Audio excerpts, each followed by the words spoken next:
Time to get some gasoline.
$40.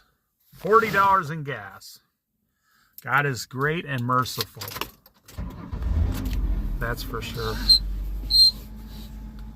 And yes, it did fill it. Filled it all the way. Good.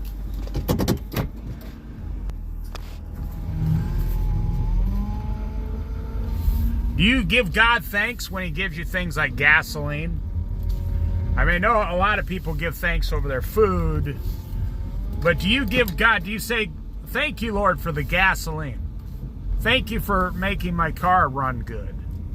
Maybe most of you don't believe in that. You think, well, God doesn't make my car run better. God doesn't give me gas. God gives you the very hairs on your head. And the Bible is very clear about how God specifically gives all the details of your entire life if you stop long enough to pay attention to it.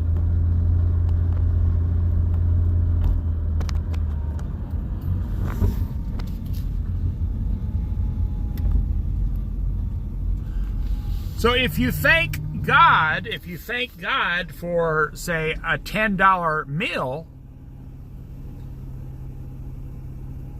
then shouldn't you thank God 4 times more for $40 in gasoline. I mean, it's the same thing. God is giving and you are receiving. See, God gave you your money and your life and a brain and a soul and flesh to make these decisions. So you should be thanking God just on the generalized principle of giving and receiving. God is the giver and we are the receivers. And to me, that's enough right there. Just, okay, I will say thank you. Thank you, Lord, for the gasoline. It does something to your soul when you are thankful. Then you become more content in life. And with contentment brings more joy and happiness in your daily walk. Like those people at work. Do you ever see people at work? They don't really love their job. They don't hate their job, but they're fully content. They're just doing what they're doing. They're completely happy about it. They don't seem to have the same problems as everyone else. Their life seems to go a lot better.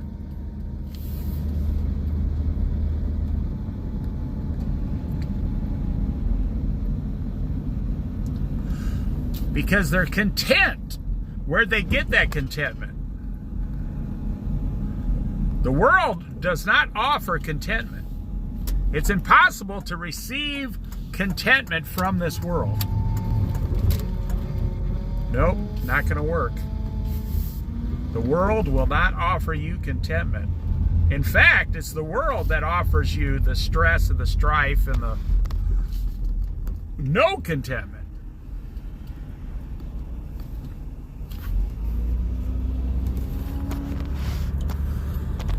I mean, everybody over 40 years old knows that the world's trying to destroy you.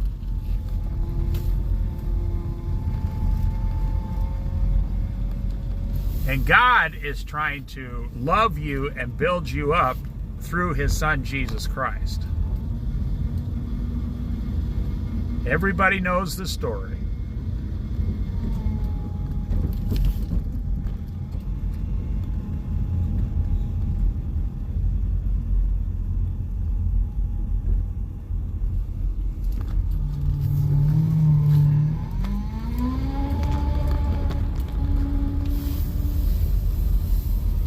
So I was just explaining to you, that's why I say thank you, Lord, for the gasoline.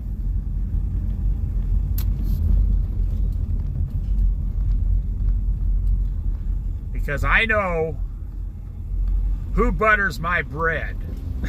Put it that way. The old-fashioned. I know who butters my bread, and it's Jesus Christ.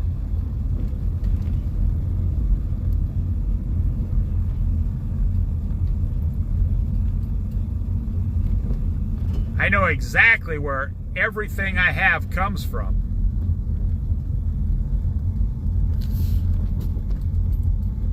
Show you the train bridge here and then I'll...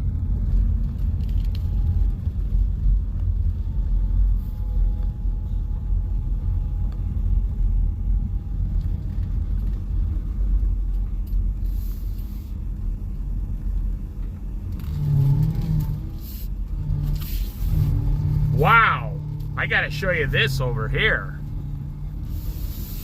Look at that. Look at that on the Coos River. Oh, wow, look at that.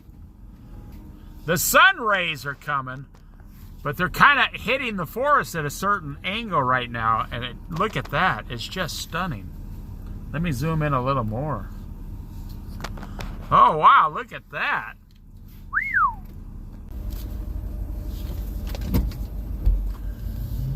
Just beautiful. Umpqua River. The Umpqua River, Reedsport, Oregon. Then the train bridge here.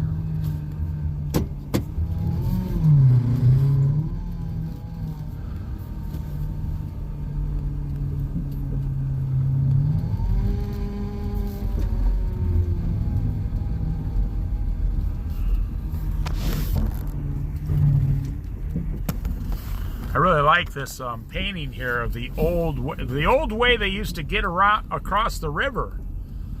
Wasn't that long ago, only about 70, 80 years ago, that's how you got over the river. People don't understand that today.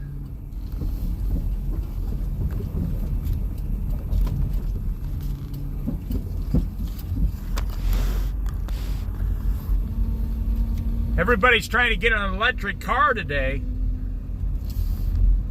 I think within the next 15 years, electric cars aren't going to last long because I think they'll invent something else 10 times better than an electric car, and then electric cars and gas cars will just go away. They'll probably invent something incredible within the next 20 years and boom. Now me, I think the rapture is coming before 15 years from now myself. That's my personal opinion.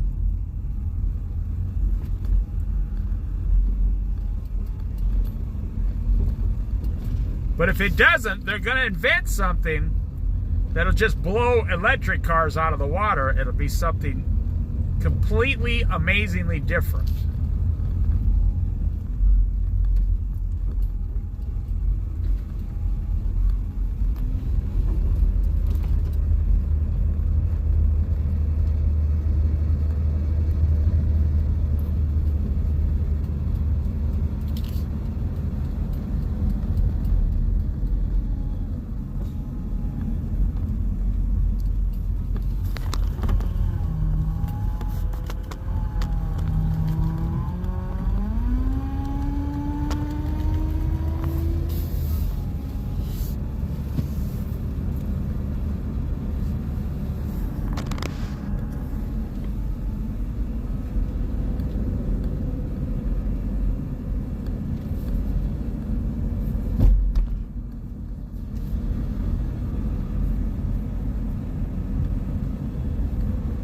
Reedsport, Oregon is a beautiful and cute little town.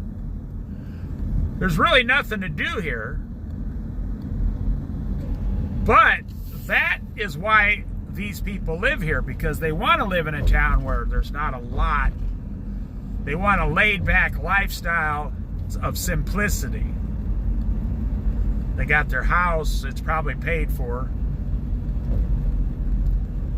They got a job or Social Security, they're working. There's a couple mechanics in town, you know, 2 grocery stores. It's the simple life, which I find simplicity to be profound. They got a great school system here, a great fire department, a great police department. So, and a lot of outdoor stuff. They got an elk reserve about 3-4 miles east of town. They got the sand dunes down here, down in Winchester Bay. A ton of fishing around here, a ton of crabbing. The whole place is surrounded by national forests.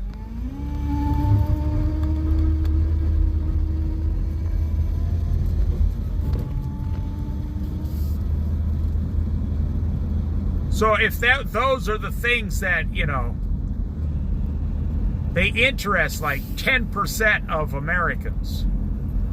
About 10% of Americans live in small little towns. Under 5,000 people. The majority of 50% of Americans now live in big, huge cities, which they're trying to get out of. Like Dallas or Texas is the #1 economic stressed state now. It used to be the #1 state. Now it's too many people moved to Texas. Now it's falling apart. Same with Florida. Too many people moved to Florida. Now it's falling. They said it's the second worst state economically. Oregon is the 4th best state economically.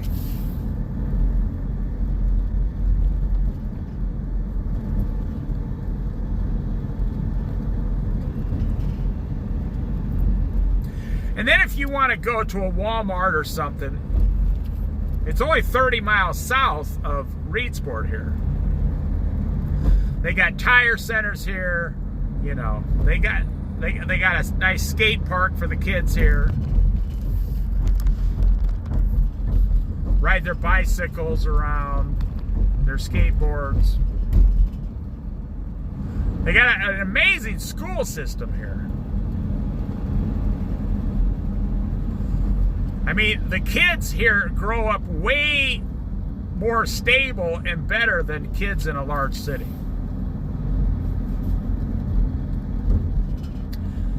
They got a good pizza shop here, or a couple of them maybe. A couple good taco places.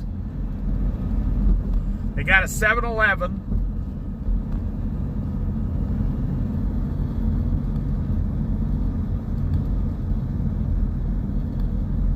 They got a handful of great restaurants here. It all depends on what you're looking for in life.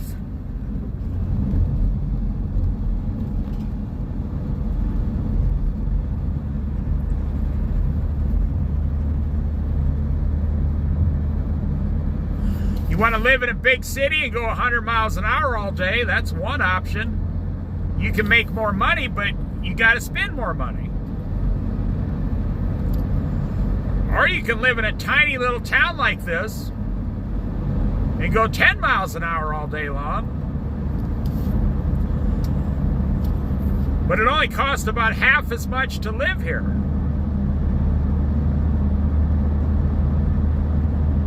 And you got a lot more peacefulness and a lot more community.